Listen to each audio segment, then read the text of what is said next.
It's a teen talk skating podcast where I embarrass myself.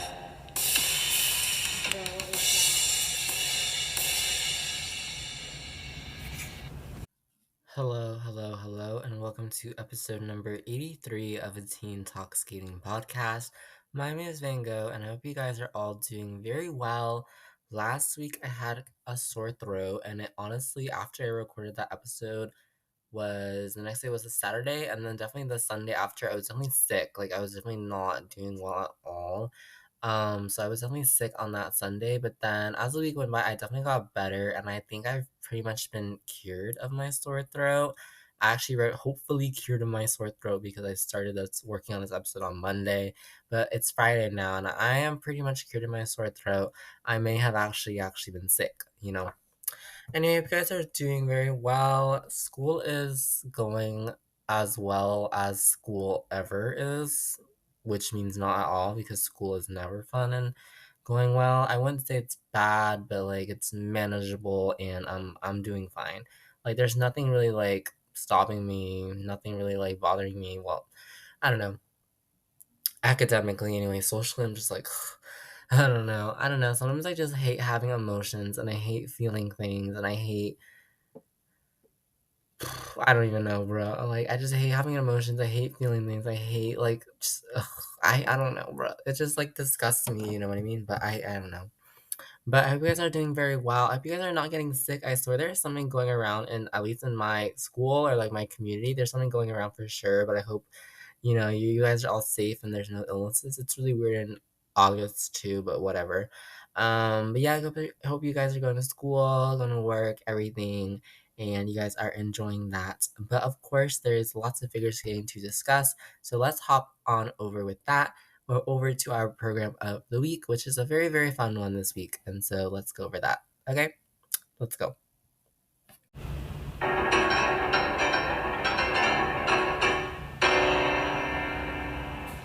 Program of the week. Okay, guys, so our program of the week this week comes from one of my favorite underrated ice dance teams, and they are the ice dance team from Down Under, Holly Harris and Jason Chan. I swear, like, I've done a lot of their programs for program of the week, but that's just how much I love them and their artistry, and I think they are unique, and the judges need to be giving them more points and stuff. I get it. Technically, they're not the best, but artistically, I feel like they're actually on point. Anyway, this is older program of theirs. This is actually from their first season together, I believe, which just shows you how fun they already were in their first season. But this is from the 2019 Challenger Series Warsaw Cup in their rhythm dance. The music is I Hope I Get It, I Can Do That, and song one from A Chorus Line, the musical by Marvin Hamlish. I believe I'm saying that right. Sorry if I'm not. But this is a chorus line program, so it's very much upbeat, very much fun, very much showboat, very upbeat. How do you say like showboat, jazzy, just very upbeat musical theater vibes for sure because it is a musical. What I really enjoy in this program is the twizzles. I feel like their twizzles cover so much distance, and in this particular program, which I know they have had struggles with their twizzles before, but in this particular program, their twizzles are just so on point. They match, they synchronize, and the big distance is just so cool to watch. I feel like sometimes twizzles like cover like an inch, and then these ones cover like 10 feet, I swear at least the first set, and then obviously they get a little tighter as you go on. But I think it's really on point. I think it's fun. There is a bit of a knee slide moment after the twizzles, which I really enjoy.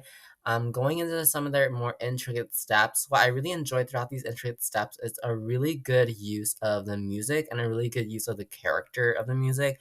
This is upbeat music. This cannot be skated to flat at all. You cannot just be like whatever on this type of music, but this is really hard music to skate to, I feel like, because you have to constantly be upbeat, but they do it really well. Hands are popping here, hands are popping there, the legs, the hands, just like it kicking forward, we're kicking back, we're yeah, just great over there in that department. But I really do think this program from an artistic standpoint is just really fun. It's something upbeat. It's something that wakes you up. I feel like it's something that I think does stand out.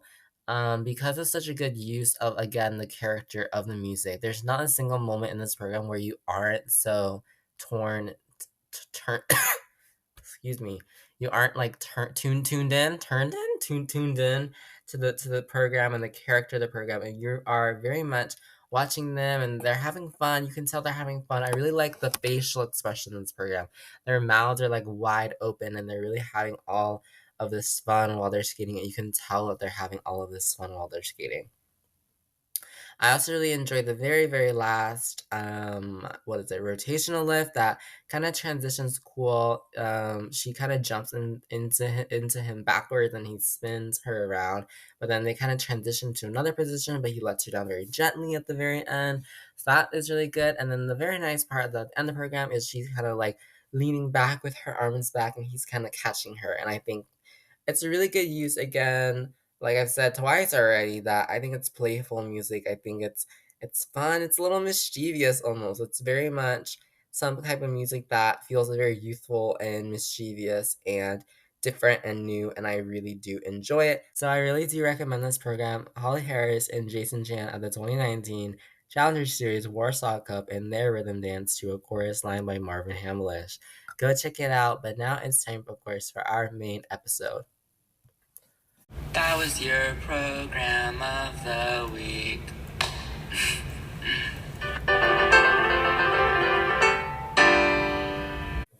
Okay, guys, so far.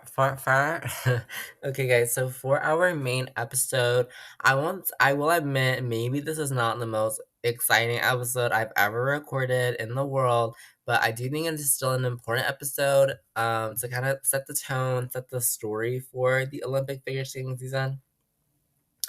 And so in this episode, we'll be discussing all the important summer competitions over 2025 so far, at least in the 2025-2026 season, from about May or June to about now in August. I have already covered one competition in that was very, very important, and that was the Challenger Series Cranberry Cup. I covered that 2 episodes ago, so go check out episode 81 if you want to learn about the Cranberry Cup and what went down there, which, spoiler alert, a lot went down there, and now I'm questioning everything in my life. Anyway, these summer competitions are, quite often, smaller because they're in the summer, and yeah. Oh my gosh, I'm coughing so much today. Maybe I'm still sick. I don't know. Obviously, they are not any Worlds or Europeans or Four Continents or Grand Prix. They're not really any Challenger Series either. But that is totally okay because these are more smaller, mostly domestic competitions, which means that it happens in one country for one country skaters as compared to like international and multiple countries can go. But they're mostly domestic competitions or very local competitions, but they have some noteworthy skaters here and there, and that's what I want to note because a lot of these upper class? I don't know. World class skaters who are competing this season, perhaps going to the Olympics, are often debuting their programs, testing their programs here. And so that's why I think it's still important to talk about these smaller summer competitions because they do introduce a lot of names that are still important. Okay, so today the competitions that we're gonna discuss again have occurred from June to about now, mostly July to about now. None of them really happened in June, but they are the Lake Placid Ice Dance International, the Philadelphia Summer Champs, the Glacier Falls Summer Classic, the Asian Open Trophy, the Kinoshita Summer Cup, the Quebec Summer Championships, and the Tokyo Summer Trophy. So yes, I will say summer a lot in this video because literally every competition has the word summer in it because when does it occur, people? In the summer. Yes, yes, yes, yes. We're on point, guys. Anyway, anywho, any what now? I don't know. We're gonna be talking about these 7, 8 competitions. And so, yeah, let's check them out. Starting first with the Lake Placid Ice Dance International, which, as the name suggests, is a competition only for ice dancers. And so no men, no women, no pairs. It's a unique competition because it's only ice dance. I'm gonna be discussing the top 4 teams here. Starting in fourth place is the team of Ava Pate and Logan Bai of the USA, and I want to note them particularly because they are ranked 28th in the world, which you might say is really, really good, but they are in the most competitive ice dance field in the world in the US, and I think in the US, Pate and Bai are about 7th or 8th in the US, but they are one of those teams that I'm always looking out for. I remember I think it was Polovitsian Knights or something, Prince Igor or something, freelance that I really did enjoy. I think like 2 nationals ago. They are a really good team, and there's actually like no technical flaws that they've really made in these programs. Some of their levels could be higher. For example, in the rhythm dance where they placed fourth, they did get a level 2 on their pattern, a level 3 on their twizzles, and level 2 on their mid step. What do you call this? I can never read the ice dance protocols correctly. Anyway, and then they were also fourth in the free dance as well, with again a couple of level issues um on their elements, like their 1 foot turn sequences and the serpentine step sequence. Which is a very unique one too, by the way. Anyway, I don't really know what I'm saying, but Peyton Bai is one of those teams that have always really been a staple of U.S. ice dance. I feel like for the last quad and even for the quad before it, have they made a huge international impact on the global stage? Not really, but they have made a huge impact. I feel like domestically in the U.S. and I don't think that their chances to make the Olympic team are definitely out. They are a team that really could benefit from, really good GOE at nationals and maybe go to the Olympics. I don't know. It might be, unrealistic because of their historical scoring patterns, but they could pull off a big surprise. I feel like the numbers maybe aren't the best, but I see things happening, man. I see things happening. I don't know. In third place is the Korean team of Lim and Kwan. They were third place overall here, third in both the rhythm dance and the free dance. The young Korean team, obviously, we know them as a young Korean team because they literally were juniors back in 2022, 2023, and now they've been competing on the senior stage for a while. Here they were third in the rhythm dance with all clean elements. Again, some issues on the level, but overall their GOE is a little bit better than Peyton Bai's GOE was. Um, in terms of like overall spread, but then they were also third in the free dance with a little similar scores to Peyton By. But I think they just got more level fours in general. They did not get level fours on their 1 foot step sequence and their diagonal steps, which is okay. They did get 3 and 2 on both of those. And so obviously the levels are important, but the GOE they get is pretty good overall. Lots of 2s and 3s, which is what I think a lot of is, what you want to hear and what you want to see.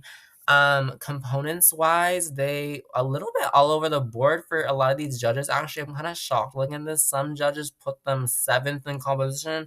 The Korean judge put them in first, which but yeah, just so you know that. Okay.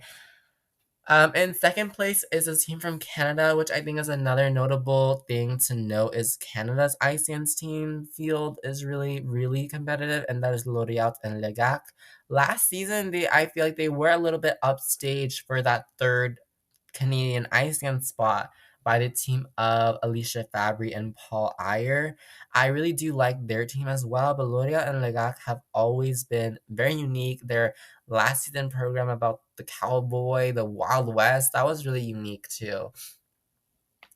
Um, and so I think there is really going to be a big competition in Canada this season over that third ice dance spot, assuming, of course, that the first one goes to Gilles and Poirier and the second one goes to Le Joan Laga. The third one could go to Alicia Fabry and Paul Iyer, or it could go to L'Oreal and Legac, and I think that both of those could be very possible, and we'll definitely have to see that one. I feel like is a really close battle.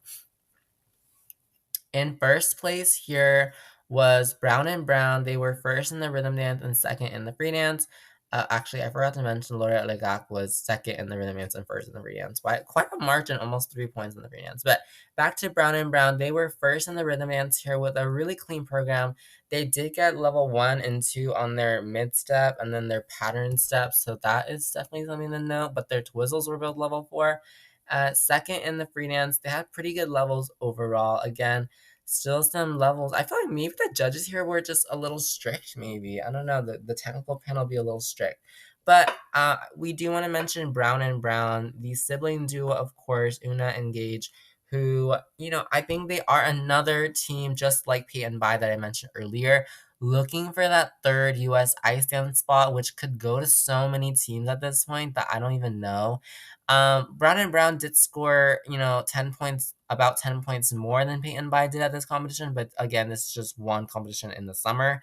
And so I don't really know where they would place, but they are definitely someone to watch out up here to watch out for that US Ice Dance team as well, because that one will be very competitive and some people will not have to be able to go. And I think that will be unfortunately really disappointing. But Brown and Brown are definitely going to try their best to get that spot. And I do want to know, I should have noted this at the beginning of the episode that these are summer competitions. I mentioned this back at the cranberry thing because the cranberry cup, because I think a lot of people tend to see summer competitions as like the final decision. Like my favorite skater fell at the summer competition. That means they're done. They're screwed this whole Olympic season. And it's just not true at all, people. Not true at all. So yeah, I think take these with a grain of salt. My analysis might not be the best. Sorry. Okay. In the next competition was the 2025 Philadelphia Summer Championships, which does not actually happen in Philadelphia, but in a part of Philadelphia called Aston, Pennsylvania, which sounds fun. Aston, I like that. The only notable result here that I wanted to mention was in the women's category, and that is Gabrielle Daleman. Gabby Daleman of Canada, who competed here at this competition in the US, but she is from Skate Canada. I don't know how to explain people, but that's, fine. Anyway, if you do not know the story of Gabby Dielman is a very, very well known and renowned skater, but you might not know her because this is really her comeback era now. She was a really good skater back in the 2014-2018 quad about 10 years ago. And she ended up even winning a world bronze medal back in 2017. But ever since then, she's been having issues. She's been having struggles with both mental health and things like eating disorders that have really affected her skating, unfortunately. But also, things like injury. She recently got surgery, I believe, last year or earlier this year, and now she is really in the process of repairing her jumps, getting back to skating, and I believe she has a 27, I believe, and this is really her biggest comeback yet. She's been making multiple comebacks over the year, hastened or stalled by different injuries and issues, but this is a really strong result for Gabby Daleman, and she's a skater I definitely love and look up to because of her difficult journey, but she's always been able to push through, and I think that's really, really impressive. Here, Gabby Daleman was first in the strip round with a solid score of 63.37. She had really good Jui on her monstrous triple toe. That is her signature combo. It just explodes in the air. She did, she did not get any negative Jui at all in this program, which is really good. She landed a triple flip that, probably could have used a little bit more positive Jui, but the landing was not as good. But components wise, she's on fire. This program, very much Gabby Daleman is back vibes, and that's what a lot of people are hoping for. The free skate was a little bit more of a struggle. She landed a beautiful triple lutz and a triple flip. She did pop a triple loop into a single loop, and then she popped a triple toe into a double toe, downgraded triple toe, and then downgraded a triple lutz and got that repetition on it. But she did get a triple sow double toe done. A lot of people on Reddit, people were talking about this on Reddit, and I even posted a comment saying Canada does only have one spot for the women's field. What was I going to say? Canada only has one spot for the women's field at the Olympics because Maddie Skeets is placed 11th at Worlds. And so they don't have the opportunity to get a second spot, unfortunately. A lot of people see the spot very much as a lock for Madeline Skeezus. And I definitely think that is true. But I would love to see Gabby Delman make a huge comeback at Canadian Nationals. This is just seems like the story to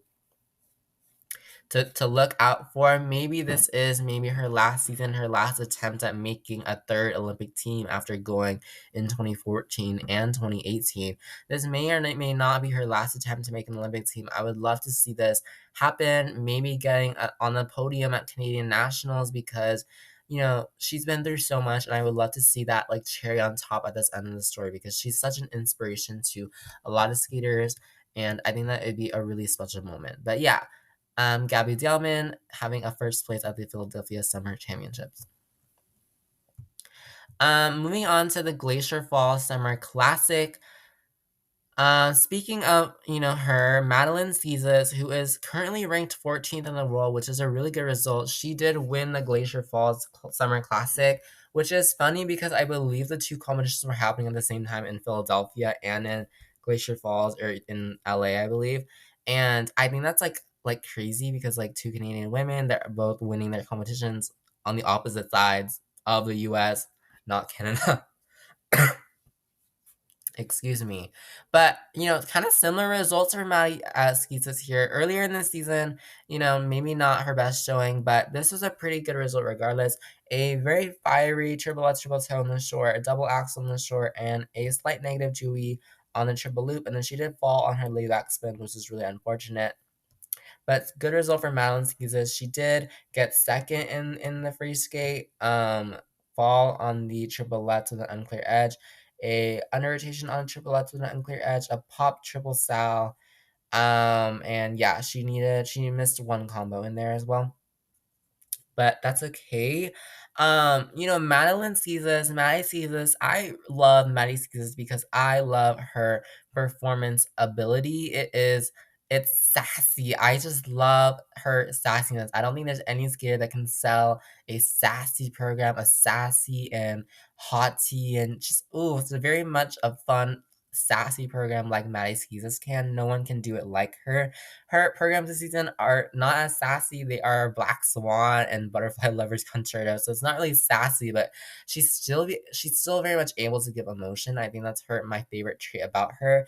Are the jumps always there? No, but I still do think she is the top Canadian woman heading into the season. She's very much likely to make her second Olympic team. I really don't think, unless it's some huge scare or huge, you know, I don't know. God forbid that, obviously. But Maddie Skeezus is going to make her second Olympic team, I think. And she will do great for Team Canada. So that's the Glacier Falls Summer Classic. Okay. Next we're going to head over to Asia. I believe, where was this? Oh, this was in the Philippines in the city of Pasay, I think. The Asian Open Trophy, which I believe is open to all skaters. It's called the Asian Open Trophy, but not restricted to skaters in Asia. Let's do a men's event thing. One of the top men in Korea right now is Hyung Kim, who is a really good skater. We know him mostly, I think, from more the junior level because on the junior level, he did win the Youth Olympics and the Youth Olympics team event with Team Korea. Excuse me, and he has been doing fairly well on the senior level because he is a newer skater after all, but he has been doing pretty well on the senior level. Um, let's see. He was 7th at Fort Collins, for example, with a pretty good showing there. He was 26th at Worlds and he did not qualify, but the year before he was 18th, and so I think he's definitely a skater to watch out for. A youngster from Korea. I think Korea has 2 men's spots this year, I believe, at the Olympics. So here he was first in the short. He did undertake a quad toe and then a triple toe on the end of his combo as well, but still was first there. He was first in the free skate with a pretty good free skate. Again, a few under rotation issues, but no popping. So that's really good, obviously. Um, I think, Junwon Cha may be having his last season. And so I think there is this really huge wave of new up and coming young junior Korean men that is really exciting for Team Korea. There's a lot of Korean men who have been doing very, very well on the junior Grand Prix, and so hopefully some of them are looking towards getting up to the senior level and really doing well for Korea there as well. A lot of them are coming in with quads and triple axles, which is really good.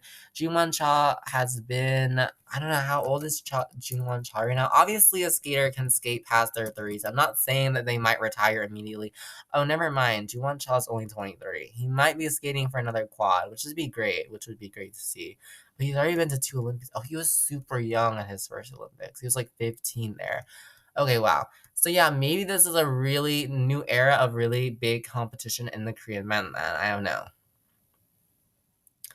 Okay, in the women's event, I want to mention um two skaters here because I think the competition in China is really competitive as well for a women's spot.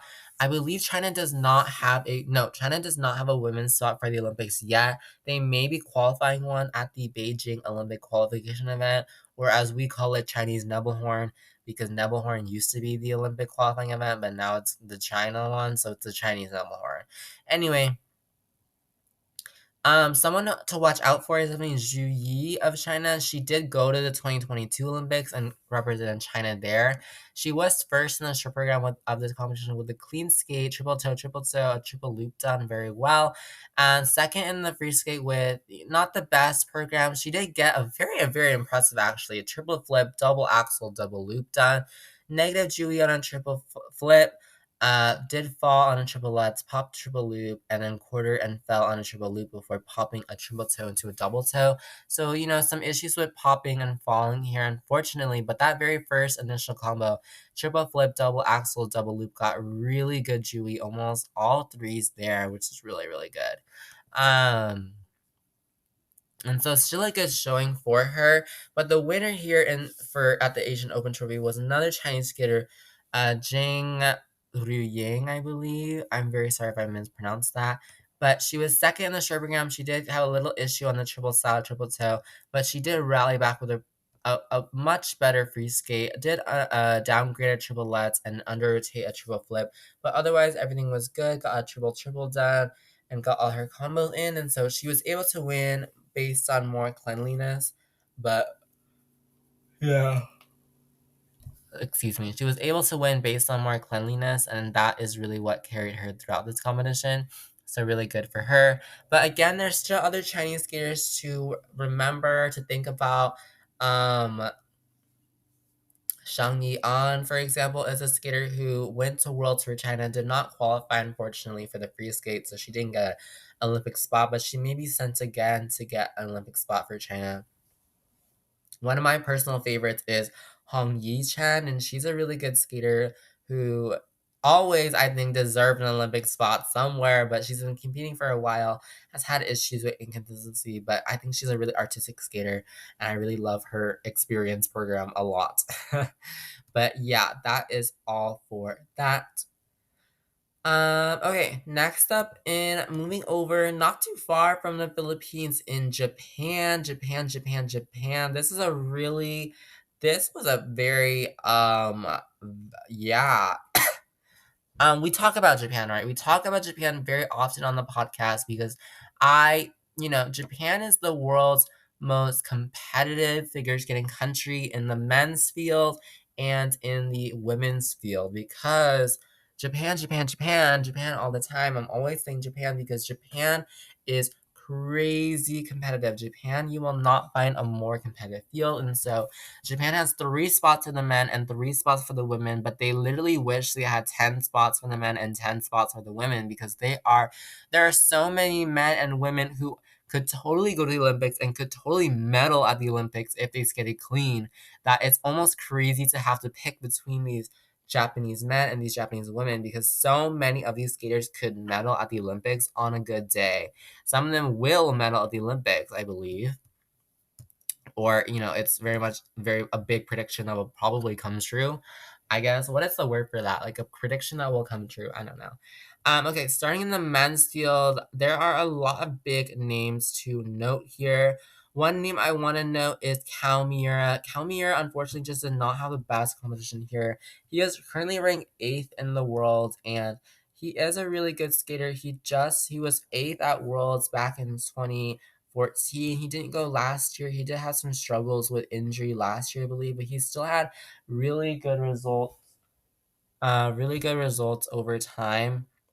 Here was just not his best competition. He was ninth in the short program after a quarter on a triple axel and a pop triple toe and a fall on his step sequence, unfortunately. I think he was wanting a quad toe, but he popped it into a triple that he already did back in his combo, so he could not repeat that one. And then he also did a free skate that was 15th, unfortunately. Um, Downgrade, quad loop, popped, double sal, popped, triple toe that was downgraded, pop, single axle, pop, double toe, and a triple flip, and then a popped, triple loop, single axle sequence, and then a invalidated flying camel spin. So obviously, just not his best program technically. He did only get 29 technical points. But components wise, he still got fifth place there in the components. So obviously, very good. With Kalmira, I don't know. Again, this is just a summer competition. This is just a summer competition. This was, quite the unfortunate result here. Not able to show his best. He has really good results. He's been medaling at Grand Prix. He's been pretty solid at nationals, at four continents. But this unfortunately was just not the best competition for him. And I'm hoping that it's just summer and that's the reason why for him. But because he's definitely someone who has the potential to potentially go to the Olympics and get a really good result there. Okay, moving all the way up to fourth place, I want to discuss my favorite Japanese men's skater, and that is Kazuki Tomono. He was eighth place in the short program here. Fall and a quarter on his quad toe, popped a double sal, and did get no combo off. Good triple axle though, and then he was very much rallied back with the third in the free skate. Popped double toe, a little bit issue on the quad toe, double toe, quad sal, and then triple flip, double axle, but really good otherwise. But Kazuki Tomono, man, I feel like Kazuki Tomono has also been around for a while. I remember back in 2018, he didn't make the Olympic team, but he got to go to Worlds that year, and he placed really well there, fourth or something. I don't remember exactly. And then he went to Worlds back in 2022, and he also had a really good result there as well. But again, just never able to put it together at nationals, especially for qualifying to the Olympic nationals. So that's really just unfortunate for him. But he's still someone that I have, you know, a lot of love for as a skater. I remember his La La Land program. I remember so many of his programs that have really brought out his energy. I think he's a great skater with energy, and I think he deserves to be on an Olympic team one of these days. But, again, I think there was something actually that confirmed that this might be his last season. So, that's really unfortunate. But a really good skater who deserves more. And I wish, Japan had a 10 men spot because then they could send them. Okay, third place here with Tetsuya Suboi. He was sixth in the short with an okay skate, quarter on the quad toe, fall on the quad sal, did not get a combo off, and then second in the free skate, under rotation on quad toe, pop quad sal to double sal, and a triple axle error. But all is fairly well within that. All was mostly well. And he's a skater who's on the younger side for sure. He hasn't been around, at least he hasn't been competing on just this level as long. Yeah, he was a junior back in 2021, 2022. Yeah, he was in the junior ranks for a while, and now he is more in the senior ranks. He did go to Worlds last season. He placed 21st there, so not the best result, but considering he was third at Japanese nationals, he wants to really repeat that and maybe make it on the Olympic team. Second place though was Sota Yamamoto, who has been very much experienced. He's been around on the senior ranks for quite a while. Sota Yamamoto is a really good skater as well. He's been there, he's been back, he's done good results, he's done okay results. He's not the most consistent skater again. He's had scores in the 260s. He had scores, I think 260s is probably his best, but Yeah, 260s, his best is in the 270s. He did medal at the Grand Prix final once, which is really good. A skater who, again has the potential to make the men's Olympic team for Japan, but we will definitely have to see. A skater I want to note next is a very, very impressive result from the leading Japanese man, and that is Yuma Kakiyama, who was first in the short program here with an okay skate, not the perfect skate that he wanted. Quad toe, double toe, and then an under rotation on the quad flip that he tried. And then first in the free skate with 204.78, a completely clean program, I believe here. Yeah, a completely clean program. Just huge GOE there. A quad style, 9.7 in base style, 3.56 in GOE. He got what is that? 17 points for a quad toe, triple toe. Some other really crazy scores in there. 15 for a triple axel Euler, triple sow. So obviously really good results. If this is a skate with 204.78 points, and if that's a skate that Yuma Kayama can replicate, and especially considering he's been a world medalist, he's been a four continents champion, he's been many, many, many, many things in his life, in his career, and he's still really young. This is the kind of skate that can very much be competition for the likes of Ilya Malinin and Adam Shamfa and a lot of the other men who are really much at the top of their game, at the top of the field. Yuma Kayama has been there at the top. Last season was a little bit struggling with inconsistency, but if he's able to have this kind of free skate and, a better short program, hopefully, very much in that threat for going to the 300 range and being, again, some of the top skaters. Okay, let's move over to the senior women because oh my god, what kind of happened here? I don't know. In 11th place, we want to start with Mana Kawabe. Mana Kawabe, she went to the 2022 Winter Olympics, skated there, did not the best there, but very much a youngster, and she's hoping to make it to that second Olympic team. Here she was fourth in the short program, actually, with an okay skate. It was an edge call and a quarter on her triple flip, triple toe, and then an edge call, unclear edge, and then a quarter on her triple let. So struggling a little bit on those two edges for both of those jumps. And then unfortunate 11th place in the free skate with a just under rotations all over the program, including a downgraded triple let and a repetition on a triple flip. Unfortunately, again, not her best skate, but she's somebody who's attempted it and landed the triple axel before. She's someone who's really made an Olympic team before, and she could certainly do it again. Okay, and then a lot of these other women are, yeah, yeah, Japanese women are really, really competitive. Like I said, we got Rinka Watanabe in ninth place with a 15th in the short and ninth in the free. I'm gonna get through these probably more quickly. Rinka Watanabe, a skater who has not really been the most consistent, but she's a skater who's attempted triple axels and I think quad sows before, who is really crazy. And if she can get clean programs done, which is unfortunately, not very often with her very high technical capacity, then I really hope she makes it. But here she only scored 167.06 overall, and it's just not the type of score that can be very competitive in the Japanese women's field, even though she has a really good repertoire and she's been to a lot of high level competitions before.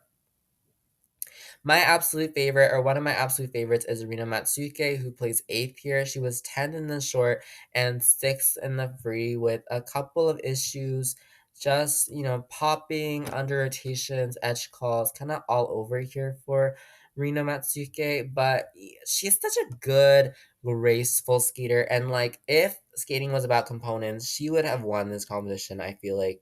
Just the technical side kind of let her down, unfortunately. But I hope she gets her moment of glory. She competed at the Grand Prix final last season. That was really cool to watch. And I really do think she's a great find for a lot of people, including myself. In seventh place was Rion Sumiyoshi, who's tried to do quad toes before. She was second in the short here, but unfortunate seventh in the free skate. She did do a quad toe here. She did downgrade it, unfortunately, but the other jumps were okay. Couple under rotations, couple, unfortunate errors there. Third place is Mako Yamashita, who I feel like is a skater who appears and reappears kind of everywhere. Mako Yamashita, she's had success before in the past on a junior level. Recently, though, she's been having really good free skates or really good short programs out of nowhere at Japanese events. I don't know, it's like crazy. But here she was ninth in the short program under rotation on her combo and her solo triple flip. And then she was third, like I said, a really good, more decent free skate. Couple under rotation issues, but a lot better than some of the other women here. She was third in the free skate. One skater I want to mention was fourth here. Her name is Saki Miyake, and she's a skater I believe who has never been to an international competition because of how competitive Japanese women's field is. But she did really good at Japanese national last year. I forgot exactly what placing, but she was first in the short here with 71 points with the glorious triplets of her life. And then eighth in the free skate, struggles in the free skate. She did attempt a triple axel with a quarter call, and then a fall on that. No, she did not fall on that. Of course, just a quarter call, but then really bad negative GOE. Popped a triple lutz into a double lutz, popped a double sal, and then did a triple loop with a quarter on it. But interesting for sure. She might be a surprise because that short program was really strong. This free skate was decent with a triple axel attempt. I think I saw her land one cleanly in the warm up, I believe. But yeah, Mai Mihara was third. Mai Mihara, a skater who has been through so many ups and downs. She's tried to make the Olympic team twice, but so difficult, so competitive. She's had injury issues this past quad. This might be her last season. I don't know. Nobody knows. She was fifth in the short program with a quarter call on the triple flip and a quarter call on the triple lutz double toe. And then fourth in the free skate, so much better free skate with no major issues, no major pops except, a couple under rotation issues, which is totally understandable. But Mai Mihara has a story to tell, and I think she wants to tell it, and I think she is a really great skater who deserves a lot in her career for sure. And second was Moni Chiba, the current world bronze medalist. She was sixth in the free skate or the short program. She did fall on a double axel and made an error on the triple lutz. And then in the free skate, she was actually first with a pretty clean program. Again, I don't know, maybe the judging was just too strict here. Quarter calls, under rotations. Yeah. So yeah, pretty good. But Moni Chiba is definitely someone who's a front runner for that Japanese Olympic team because she already has that repertoire of being a world medalist and everything like that. Yeah. Okay, first place was Amy Nakai, who is a skater who is coming up from the junior ranks, leading up to the senior ranks this season internationally as well. She was third in the short program with a under rotation on a triple axel attempt, but everything else was good. And then she was second in the free skate with another triple axel, which was clean, and then some issues with some under rotations and a little bit negative GOE here and there, but not too bad or anything, right? Not too bad. So, like I said, this is without, like the Kaori Sakamotos, the Wakaba Higuchis. Already, you can see that Japanese women are very, very competitive. Some of these women are top 10, top 20, top 30 in the world. And they are like, it is crazy what the level of competition is like here.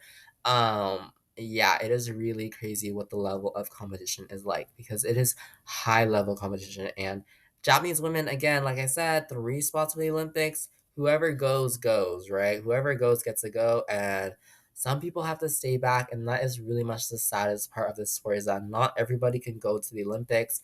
Some of these skaters might have another chance in the future. Some of these skaters might be retiring soon. We don't know, but this is absolutely crazy, and I think people need to acknowledge that. Next, we have the Quebec Summer Championships. So heading back over to North America and Canada. Really, I just wanted to talk about the ice dance event here and the 3 top teams. Third was Harrison Chan, the ice dance team I mentioned in the program of the week from Australia. They are very important because they are looking for a spot for Australia at the Olympics. They have not qualified one yet, but with these scores, they did score almost 180 in total, a solid or rhythm dance and a solid free dance, no negative GUI, no major mistakes anywhere. So, very much good for them and, really hoping to earn that Olympic spot for Australia. They were only one spot at the Worlds away from getting one, so I guess that makes it a little bittersweet, but very much close to getting that spot. I feel like unless they make huge mistakes, I think they will be getting that spot for Australia, and Australia will have another representative at the Olympics. Yes. In second place was the team of Reed and Amber Levicius from Lithuania. If you remember back at the 2025 Worlds, they did not qualify for the free dance because of a huge fall in their rhythm dance, where it made them only 0.01 points away from qualifying. They were second in the rhythm dance, with a clean program, clean everything. They were second in the free dance, and they did fall on the choreo, what is this? The choreo step sequence. So again, another major fall in one of their programs. So that might be concerning. I don't know if it is. Maybe it's just coincidental, but I think Rita and Amber Levicius still have a major chance at qualifying for the Olympics for Lithuania, especially now that Allison Reed has Lithuanian citizenship. She can actually compete for Lithuania because last time they could not, which is really unfortunate, even though they had that spot. But looking really good for the Lithuanian duo here. First place in this whole competition was the Canadian team that I mentioned way earlier at the Lake Placid event, Laureate and Legac. Again, making a huge statement here, competing in Canada at home, of course, so maybe that might be part of it, but making a huge statement. 196.71. This is a really good score for them. And again, looking for that third spot on the Canadian team, trying to oust out maybe Alicia Fabry and Paul Iyer, who kind of took that third spot away from them last season, who went to Worlds as well, right? And then last competition that I want to discuss is the Tokyo Summer Trophy. Here in the men's event, Kalmira was actually first. He did a lot better here than he did at the Kinoshita Summer Cup. He did in the strip program, a little bit mistake on the quad style. He did pop a double toe and no combo on it as well. But in the free skate, he did, decently well. Under-rotated a quad loop, which I believe is a newer jump in his repertoire. And then pop double toe, pop double flip, and a couple under rotation issues as well. But a lot better than his performance earlier at the Kinoshita Summer Trophy. So hopefully that is kind of an upward trend for him. This competition was about a month later than that. Just happened last week. So yeah. And then the women's side was messy and so much fun because it was so much fun and it was messy. Monica Wabe was in fourth here.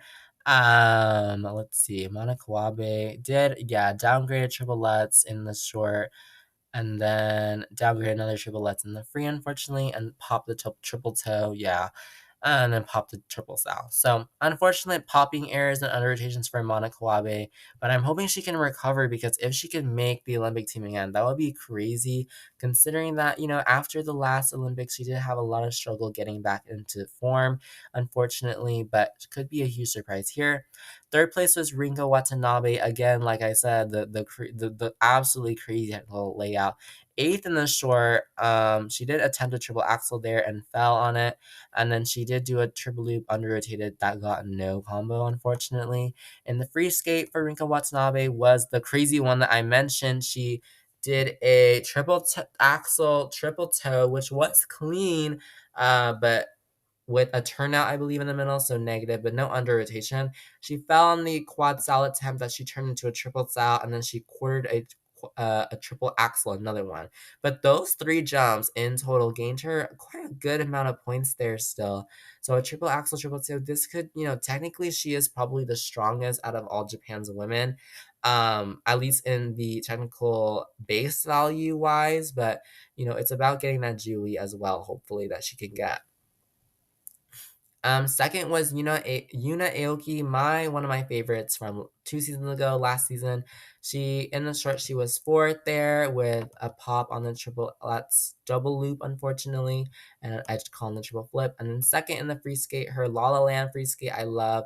Yeah, a couple errors here as well with under rotations and popped the double cell here. And then first place in the competition was Rion Sumiyoshi with a first in the short program with a clean skate and then a third in the free skate. So yeah, that was the Tokyo Summer Trophy.